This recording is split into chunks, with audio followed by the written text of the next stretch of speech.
আইনশৃঙ্খলা পরিস্থিতি উন্নতির দিকে গেছে মন্তব্য করে স্বরাষ্ট্র উপদেষ্টা বলেছেন, নির্বাচনকে ঘিরে পরিস্থিতি আর অবনতি হবার শঙ্কা নেই।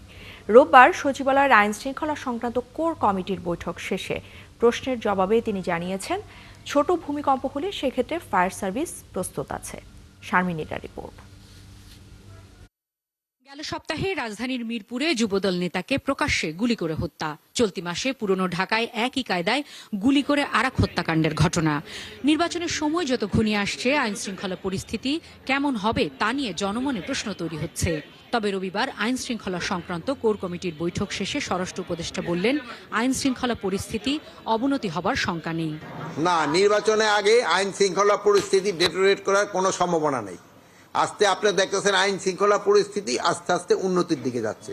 কিন্তু একটা জিনিস হলো যে নির্বাচন যতই ঘনে আসবে, সেই সময় ধরেন যে বিভিন্ন পার্টির ভিতরে মানে ধরেন প্রসেশন এগুলি সংখ্যা বেড়ে যাবে। আমরা দেশে জুলাই মাসে যে সময় আমরা দায়িত্ব নিচ্ছি, এর আগে যেহেতু এটা তো আপনারাই বলছেন অবনতি ছিল, ওর থেকে তো উন্নতি গেছে।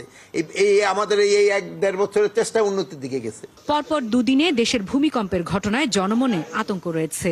স্বরাষ্ট্র মন্ত্রণালয়ের অধীনস্থ ফায়ার সার্ভিস পরিস্থিতি মোকাবেলায় কতটা প্রস্তুত? ভূমিকম্পের কোনো আর্লি ওয়ার্নিং অন্যান্য দেশে আছে কিনা আমি জানি না, বাট আমাদের দেশে ওরকম কোনো আর্লি ওয়ার্নিং দিতে পারে না। তবু কেউ কেউ বলতেছিল যে 10 সেকেন্ড আগে নাকি একটা ওয়ার্নিং দেয়। তো ওই অনেক দেশে নাকি ওরকম একটা অ্যাপ আছে যেটা 10 সেকেন্ড আগেই হয়। তা আমরা ওইটা চিন্তা ভাবনা করছি আমরা ওরকম একটা অ্যাপ খুলতে পারি কিনা যে 10 সেকেন্ড আগে দেয়।